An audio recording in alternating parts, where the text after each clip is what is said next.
modifying medications to control the disease. We're using diet. The evidence isn't perfect, but we're kind of pushing as hard as we can, and we're trying to harness some of the placebo effect with this wellness approach. It's kind of pushing everything we can to control the disease. Next slide. Now let's consider symptomatic approaches with this step 4. This is exercise, and I saw that there was a program on this earlier in the program. Next slide. And I'm not going to provide lots of detail here, but there has been a real change in attitude about MS and exercise, especially in the 1990s. Previously, it was thought that exercise really was not something that people with MS should do. Now it's recognized that exercise can provide many benefits for people with MS. There are physical benefits, there are emotional benefits potentially with regard to depression, anxiety, anger, what I refer to as a paradoxical benefit, where exercise can actually help with fatigue. Exercise may also help prevent osteoporosis. There also be cardiovascular benefits with regard to exercise. And there are conventional forms of exercise, and those can be worked out in terms of working with a physical therapist. Important to realize that if you have disabilities, you still can have an exercise program. Physical therapists are great people for developing a modified exercise program. If you have leg weakness, walking difficulties, then water exercise or hydrotherapy is a great option. And then we already talked about unconventional forms of exercise that may also have a spiritual component to them, and that includes Tai Chi and yoga.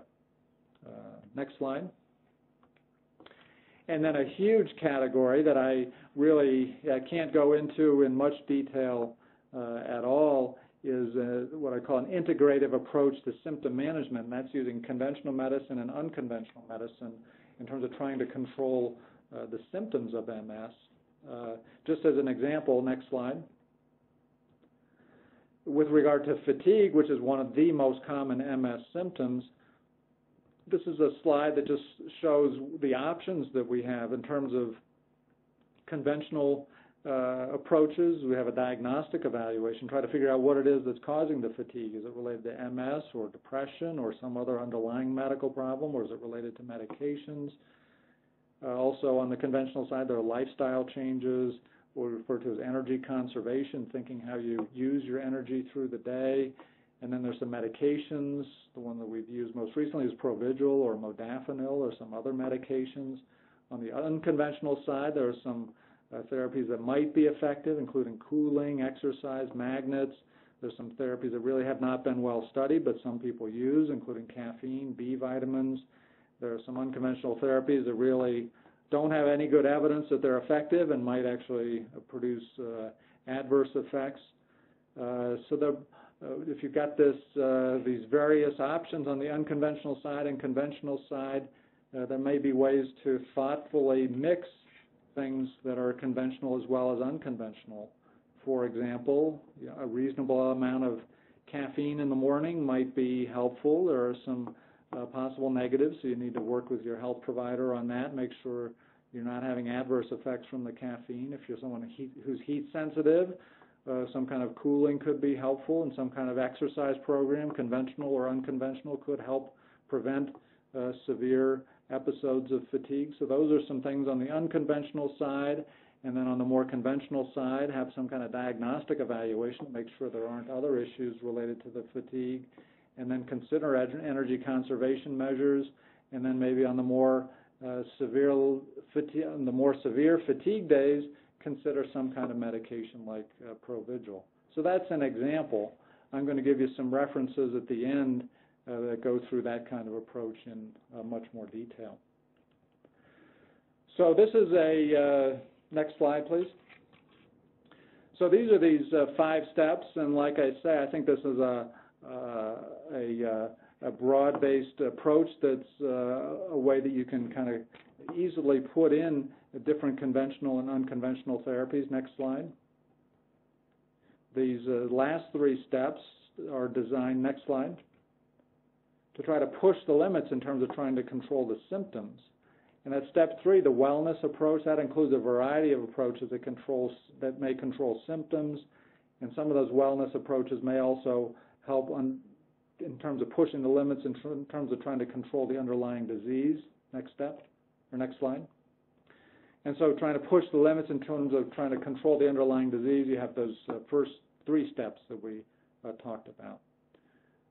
So that's, like I said, I think that's a 5-step approach to trying to integrate in an individualized way conventional medicine and unconventional medicine. Next slide.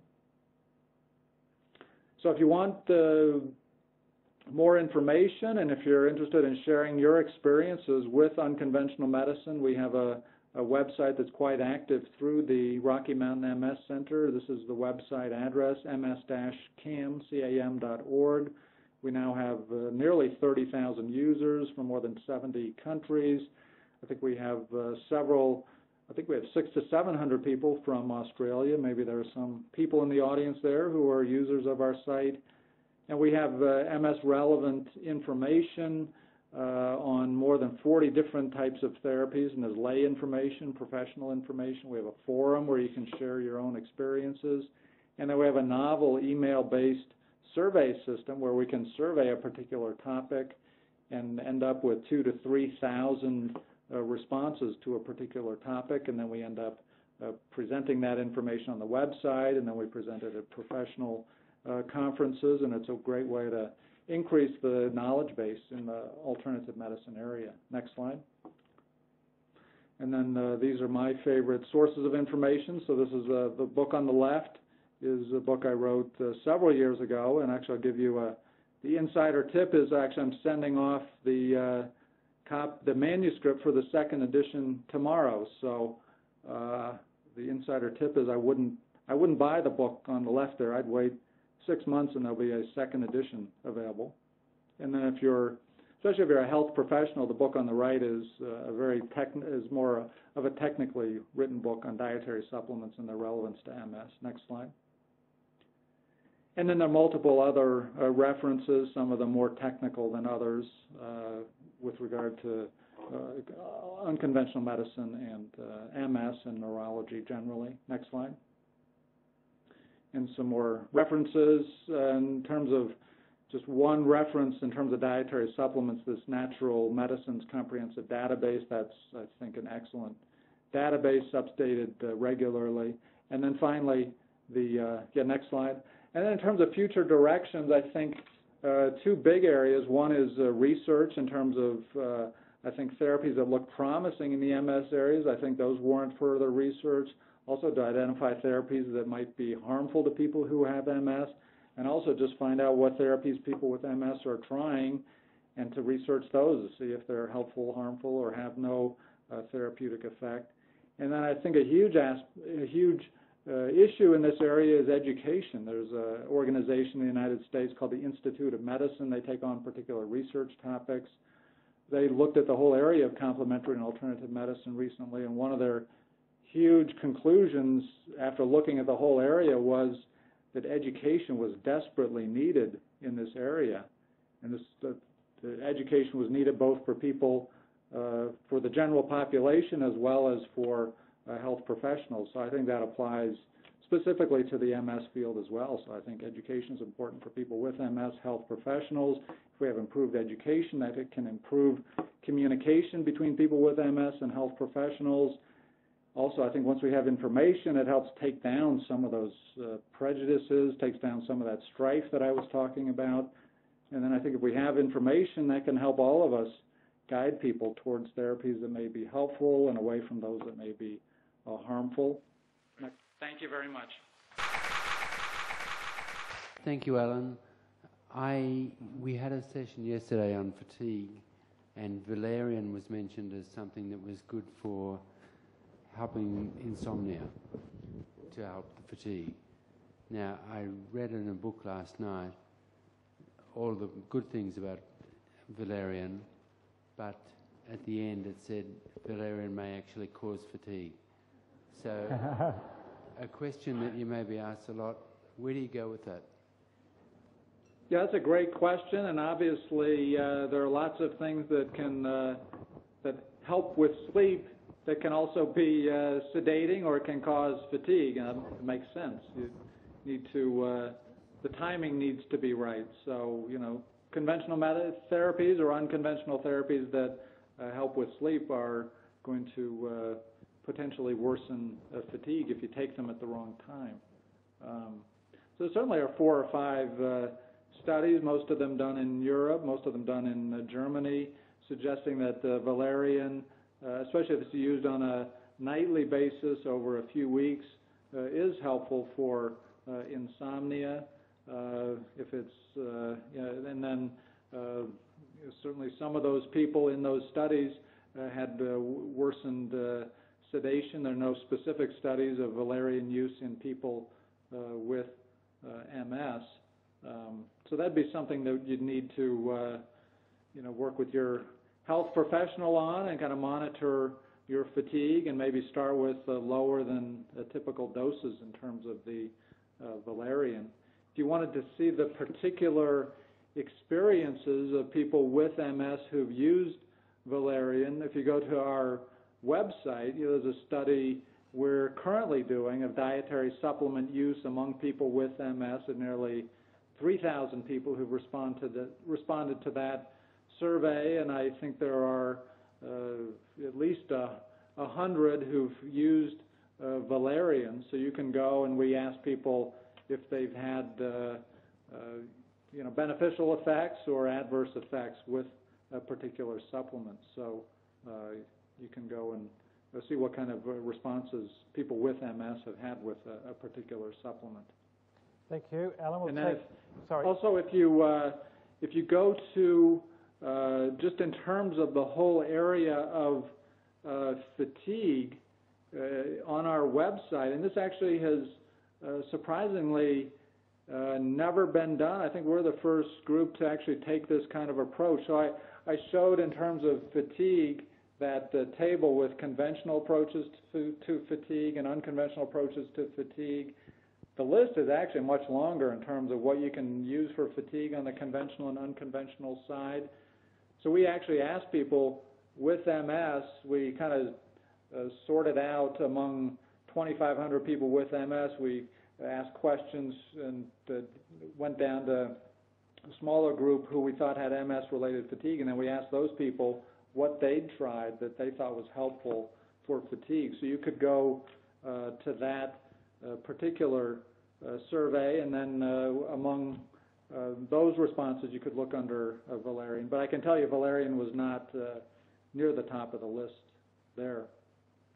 I'm just very interested to know if you've found any evidence that the use of complementary and particularly alternative medicine, mainly omega-3 based, fish oil and flaxseed oils, actually have any or do any work towards repairing damaged nerves? There are studies done, some older studies done, so that would be so in terms of remyelinating nerves in people with MS. I don't know of any studies done in that particular area. There are some children who have some genetic diseases where they just don't, they have less than normal amount of myelin, and supplementing them with high levels of omega-3 fatty acids appears to possibly increase the amount of myelin that those children have. But that's a different disease process. Some of those early studies that I mentioned in the 1970s, they did have some subgroups that they looked at with the omega-3, or I think it's mainly with the omega-6 fatty acids. They looked at people with progressive MS and did not see any therapeutic effect in those people. But as I mentioned, I think the antioxidant and polyunsaturated fatty acid areas, I think both of those are they're unfinished stories, and I think they're both are evolving stories. And it's been surprising that the polyunsaturated fatty acid story, there's been a lot of kind of ongoing scientific research, and there have been some smaller clinical studies, but you know, certainly the clinical studies have not kept pace, at least in the MS area, with the scientific studies that have been done over time. In your presentation, you had a number of comments about spirulina not being included for vitamins and minerals and things like that. I just want to explore why spirulina. Well, spirulina is blue-green algae, and it may have polyunsaturated fatty acids in it. The difficulty with products, at least in the United States, is the polyunsaturated fatty acid content is quite variable, and it can be down to 0%, so it's not clear how much polyunsaturated fatty acid there can be. And then at least products in the United States can have contamination with regard to heavy metals and microbes that can contaminate the preparations as well. So concerns about the variability of the content, some possible contaminants, and then the cost that's involved. I've read that the omega-3s that are available in flaxseed oil are single chain, and that available in fish oil are double chain, and we actually need to consume the double chain version because the human body can't process the single chain version. Would you be able to comment on that, please? Yeah, presumably the omega-3 fatty acids that are in fish oil are more usable in terms of the biochemical pathways. The omega-3 fatty acids that are in fish oil, they're farther down in the biochemical pathways and potentially more usable. Flaxseed oil has omega-3 fatty acids and omega-6 fatty acids, which on the surface seems kind of nice as a single source for both omega-3 and omega-6, but as you've indicated, the omega-3 may be less usable in the flaxseed oil. And then in terms of safety of long-term use, there have not been any studies of long-term use of flaxseed oil, and there actually have been studies in the general population with fish oil use, at least several hundred people using fish oil products over several years. In the United States, the FDA has given fish oil a generally regarded as safe categorization. Flaxseed oil, we really don't have that kind of long-term safety use. So I didn't have time to go through that slide where I had kind of modified swank diet, but if I did, I had all the different types of omega-3, omega-6, omega-3 plus 6 supplements, and if you kind of go through all of those, the one that probably makes the most sense are fish oil supplements, but to do those in reasonable amounts. In the United States, the FDA has said doses up to 3 grams a day of the EPA plus DHA are probably safe. What I tell my patients is if they want to do that kind of approach, then to use probably 1 to 2 grams of EPA plus DHA combined amount on a daily basis. And then, like I say, don't want to be doing that instead of conventional medication. Do want to be taking some vitamin E, and then I do tell my patients the limitations of the data that we have. If you have a child that's in a high risk of getting MS, is it beneficial to give them any type of supplements through their childhood? I was thinking vitamin D. Obviously, vitamin D is lacking with a lot of MS patients. Is it beneficial to give children vitamin D in their early life to try and maybe eliminate MS? Yeah, that's a very good question, and I think you don't want to push any of these things to the extreme, but certainly it does make you wonder: would you want to push things a little more further in terms of polyunsaturated fatty acids, push things a little further in terms of vitamin D and calcium? We don't have the definitive evidence, so really, I think in the end, it really needs to be a personal decision, but of common supplements or common dietary factors that are out there, those are two that could be thought of. also important to keep in mind that MS generally is not an inherited disorder, and it really is thought to be just an inherited risk factor that works in combination with presumed environmental risk factors. So even if a parent has MS, the odds are generally hugely in favor of the child that the child will not have MS. But certainly if you work within reasonable dietary guidelines, some of these changes, such as the polyunsaturated fatty acids and cutting back on saturated fat and having a good intake of vitamin D, if you don't push those two extremes, they may be good for general health, and there could be some beneficial effect on the MS side as well. Okay, take the question from the rear. Hi, I just wanted to ask also about fish oil capsules. Is there evidence, or do you have a comment on whether taking capsules is equivalent to eating actual fish, and fish compared to tuna in cans? Is it all equivalent, or does it depend on the amount?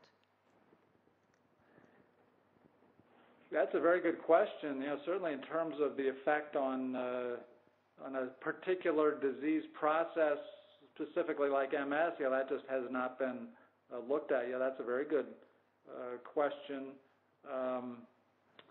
And even in the animal model, it has not been looked at, and it's similar to the question that comes up with regard to people who take in lots of fruits and vegetables versus taking in particular supplements of things that you might find in fruits and vegetables. Certainly if you look at what is present in fish, the fish oil, there's certainly rationale for the fish oil having, for that being the constituent of the fish that would have the beneficial effect in terms of an immunological disease like MS, if you look at the effect that it potentially has on the immune system. So there's theoretical rationale for that element, but in terms of making the connection, I don't know of any particular study. The question is, making the connection from the epidemiological studies relating, for example, a higher fish intake with decreased prevalence of MS to, then going to clinical trial evidence. So, I don't know that's sort of a leap of faith there, as far as I know. That's an excellent question. I was wondering if there's any evidence of the so-called unconventional medicines or dietary supplements interacting negatively with the conventional immunotherapies that are currently available? Yeah, there are a variety of dietary supplements that can potentially activate the immune system. And there's no, these are theoretical concerns, so there's no, there has never been a study where someone takes something that they think could be harmful to people with MS and then takes 30 people with MS and gives it to them and sees if the disease gets more active. Fortunately, that study has not been done and will never be done. So it's really a theoretical arguments. Of the various dietary supplements that are out there, echinacea is the one that raises the biggest, or is the one that's most recognizable to people. So that activates immune cells known as macrophages that are already too active in a disease like MS. So echinacea could potentially worsen the disease on its own, or it could decrease the beneficial effect of some of the injectable type of MS medications. And then there are other therapies. There are other especially dietary supplements in the herb category that can activate the immune system. There are other minerals such as zinc in high doses which can potentially activate the immune system. If you go to So in my book, there's a glossary at the end of the book where I've kind of cataloged all of those theoretical immune-stimulating supplements. If you go to our website, there's a pretty detailed listing there as well. And then the book that I mentioned, the Dietary Supplements in MS book, that's got a very detailed listing and references to the scientific articles for those immune-stimulating supplements. And it's hard to know what to make of those supplements. You know, do you never take those? You know, it's hard to know how far to push a theoretical risk like that. Certainly, they're not things that I would think people with MS, you don't want to be taking high doses of those over a very long period of time. That seems like that makes sense. You know, to take those intermittently may be all right. So go to the website. You can get a more detailed listing of what some of those supplements are. I'm very interested in homeopathic medicine, and I have taken homeopathic medicine. I think it's been very beneficial to me. You haven't discussed that today. I know that in the Netherlands they've got hospitals set up for MS patients using homeopathic medicine. Can you please comment? In terms of, I think homeopathy, I think that's a fascinating area, and we do have there's some limited information on our website, and then actually in my book there's quite a detailed chapter on it, and there's not a lot of information in terms of MS specific studies that have been done. So what I've done is more just write in terms of thinking about using homeopathy for people who have MS, and I assume most of the audience knows what homeopathy is. It's basically taking the several principles, but one is that like cures like. So you take a substance that, if you have a particular symptom like nausea, then you take a compound that causes nausea, and then you dilute it by amazing amounts. Sometimes you dilute it in water so much that there's not even a single molecule of that compound left. And it's very controversial, and there's a theory of the water having memory for the molecule, even though the molecule still is not there. And there have been studies, is this really just a placebo effect? And there's an English homeopath, Jeremy Swain, who I think writes quite eloquently about homeopathy, and if it is a placebo effect, then homeopaths are the masters at producing a placebo response, and if that's what they're doing it extremely well, and they're not producing harm in the process as long as they're not neglecting standard diagnostic procedures and standard therapies that would be important for people to pursue. So I think it's a very interesting therapy, especially to use potentially in combination with conventional therapies. And just in relation to the previous question about the supplements that could counteract conventional medications, I think homeopathy is a nice unconventional approach that presumably would not have an antagonistic effect to conventional therapies.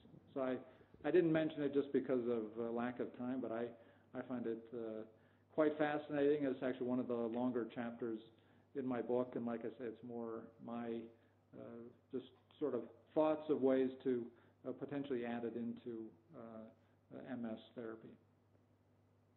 Okay, thank you. And our last question over here, thank you. Conventional medicine has little to relieve MS tremors. Is there anything on the alternative side that'll help? Yeah, you're right there. In terms of conventional medicine, the tremors are a difficult symptom to control. I assume you've tried the standard therapies. Of things on the unconventional side, the only thing that I'm familiar with that's produced some promising results is in people who are, in some of the cooling studies, the cooling garments, the active cooling garments have produced some beneficial effects with regard to tremor. And then I think so in some very small studies in people with movement disorders, using music therapy to help retrain people's movements. That's produced some beneficial effects with regard to a tremor. I think the whole area of music therapy, I think that's quite fascinating, and it has produced some small studies with some promising results, but it's quite underfunded, so it's there aren't big studies, so sort of promising results, but small studies. So cooling and music therapy, those are the two that I'm aware of in terms of tremor and beneficial effects. Thank you, Dr. Bolling. Would you please thank Dr. Alan Bolling? Thank you.